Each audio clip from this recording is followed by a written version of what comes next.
प्यारे बच्चों, class 10th physics अध्याय 4 विद्युत धारा चैप्टर का जो है हम कुछ क्वेश्चन सॉल्व करेंगे। हमारा पहला क्वेश्चन है विद्युत धारा, विभव, विभवांतर एवं प्रतिरोध की परिभाषा लिखें। इसका एसआई मात्रक भी लिखें। तो बच्चों, इस चीज़ को हम समझेंगे कि विद्युत धारा क्या है। विद्युत धारा आवेश के प्रवाहित होने की दर को विद्युत धारा कहते हैं। ठीक है, आवेश के प्रवाहित होने की दर को विद्युत धारा कहते हैं। इसका एसआई मात्रक एम्पियर है। समझे? आवेश के प्रवाहित होने की दर को विद्युत धारा कहते हैं। इसका एसआई मात्रक एम्पियर है। एम्पियर को ए से सूचित किया जाता है, जो कि ब्रैकेट में देखिए लिखा हुआ है। अब जानते हैं हम विभव। इकाई धन आवेश को अनंत से किसी बिंदु तक लाने में जो कार्य किया जाता है उसे विभव कहते हैं। इसका एसआई मात्रक वोल्ट है। 1 वोल्ट बराबर 1 जूल प्रति कूलाम होता है। यानी 1 वोल्ट बराबर 1 जूल। जे जो लिखे हैं जूल पढ़ते हैं उसको, और बीच में जो लाइन दी है प्रति, और सी कूलाम होता है। अतः V बराबर W/Q होगा। W क्या है? यहाँ किया गया कार्य है, और Q जो है आवेश की मात्रा है। यानी विभव बराबर किया गया कार्य बटे आवेश की मात्रा। अब समझते हैं विभवांतर। इकाई धन आवेश को एक बिंदु से दूसरे बिंदु तक लाने में जो कार्य किया जाता है उसे विभवांतर कहते हैं। विभवांतर का एसआई मात्रक वोल्ट ही होता है। तो विभवांतर हम निकालते हैं, क्योंकि आप परिभाषा देखिए, यहाँ 2 बिंदुओं, एक बिंदु से दूसरे बिंदु तक विभव को, आवेश को लाया जाता है। तो इसलिए इसका संकेत देते हैं VAB। इसका मतलब हुआ कि ए बिंदु पर विभव माइनस बी बिंदु पर विभव, दोनों को घटा देते हैं और हमारा विभवांतर आ जाता है। अब हम अगला जानते हैं प्रतिरोध। प्रतिरोध क्या है? प्रतिरोध किसी चालक का वह गुण है जो विद्युत धारा के प्रवाह का विरोध करता है। यानी किसी चालक का वह गुण जो विद्युत धारा के प्रवाह का विरोध करता है प्रतिरोध कहलाता है।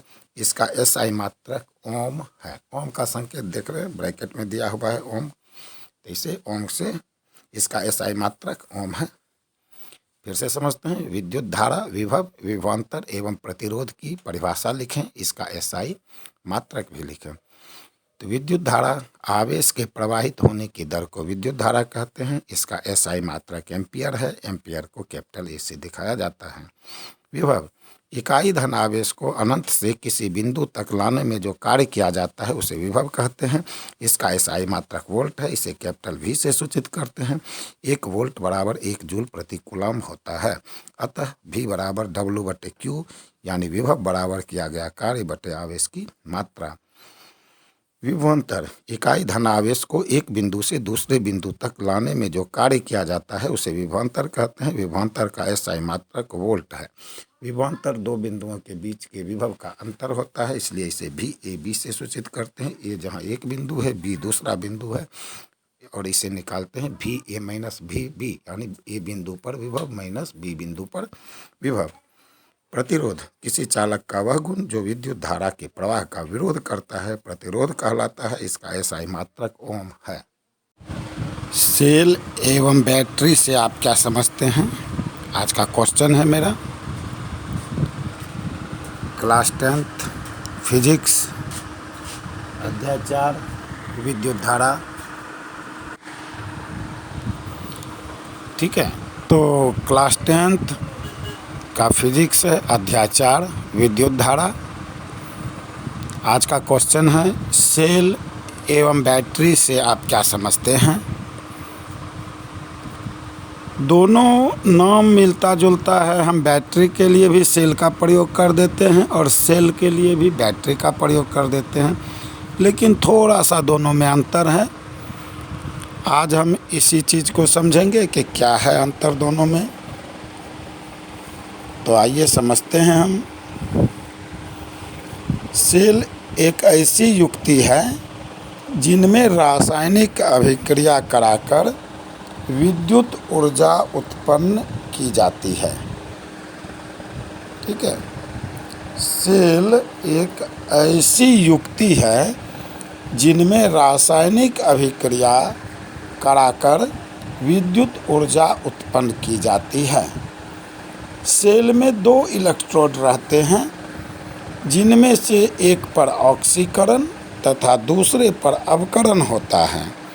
रासायनिक अभिक्रियाओं के द्वारा दोनों इलेक्ट्रोडों के बीच विभवांतर को कायम रखा जाता है।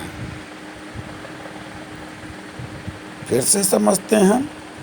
सेल एक ऐसी युक्ति है जिनमें रासायनिक अभिक्रिया कराकर विद्युत ऊर्जा उत्पन्न की जाती है।